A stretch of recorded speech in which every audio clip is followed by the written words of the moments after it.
Politics in Israel is very dynamic. The government coalition, whether there'll be early elections, the conflict with the Palestinians and the peace process are all topics that generate different viewpoints. InfoLive TV spoke with two representatives from the left and right.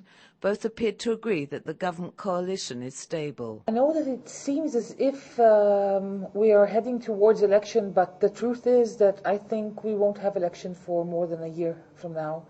We are quite stable.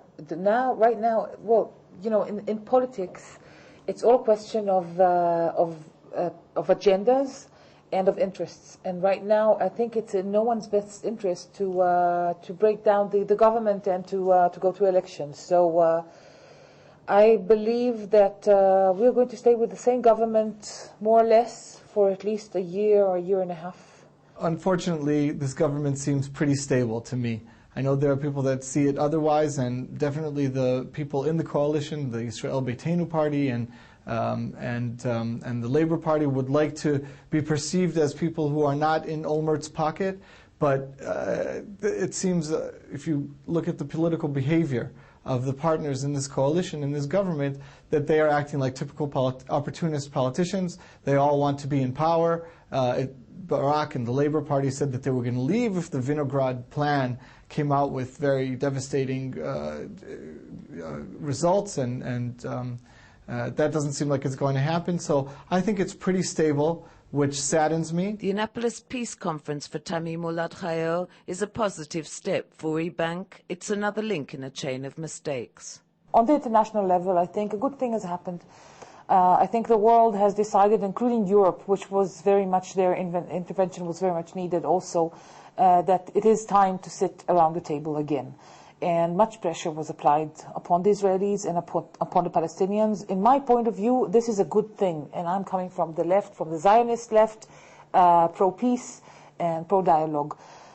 This was just a beginning. Annapolis, in more than one way, was just a statement, but an important one. After a very long period where both Israelis, the public I mean, both Israelis and Palestinians kind of gave up hope that our leaders can do something in order to take care of our future. And in order to take care of our future on both sides, we need to have peace.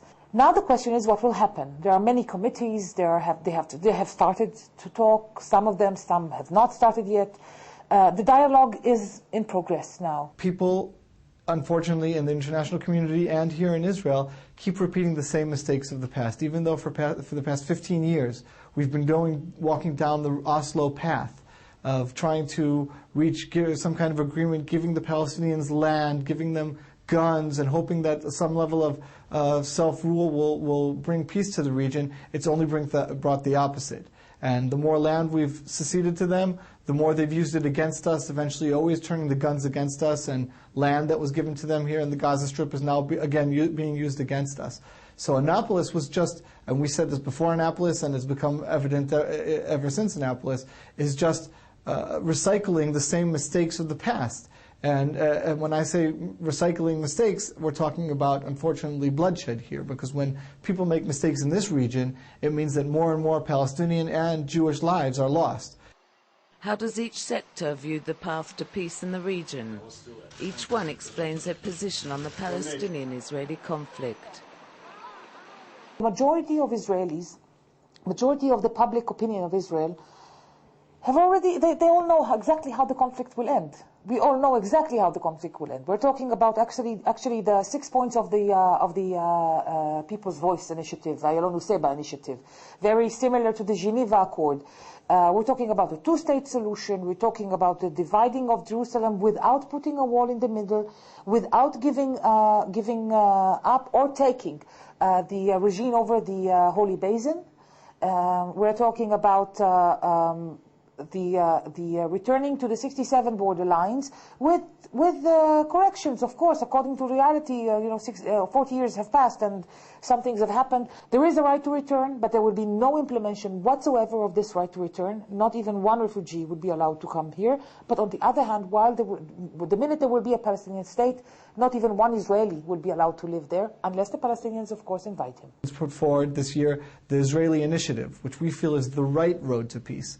Instead of the Oslo, Camp David paradigm, now there has to be a new paradigm, and the Israeli Initiative talks about how only if we help the Palestinian refugees break out of the cycle of them being in the refugee status and give them proper lives with international community backing and all the funding that was raised, the billions and billions of dollars that are raised to put into the Palestinians' coffers, that's wonderful, but instead of it going to the Palestinian Authority, it has to go to the people, and in order to relocate them and give them proper lives, not, unfortunately, in Israel where there's no room for them. In the Gaza Strip and Judea and Samaria, and within the Green Line in Israel, there's no room for the million Palestinian refugees living in the Gaza Strip. If, on the other hand, we widen the scope of the people that are going to compromise and help the Palestinian refugees have proper lives, then giving them each a nice package of, let's say, $100,000 per family in order to get them out of the refugee status and give them proper lives elsewhere outside of Israel. The only way that Israel is going to be able to make peace is by talking to other countries. Finally, how should Israel deal with Hamas in Gaza? Should Israel engage in dialogue with Hamas or confront them? Hamas is a terrorist organization. There's no question about it. There's no reason that Hamas should be dealt with any differently than we deal with Al-Qaeda or we deal with Ahmadinejad. We have to do what Yitzhak Rabin, the late Yitzhak Rabin has said we need to do. To sit and talk as if there is no terror, and to fight terror as if there is no dialogue. On the other hand, I think that it is about time that the Hamas will also wake up and look at the reality. And the reality is that the state of Israel is here and we do not intend to go anywhere. We are here to stay.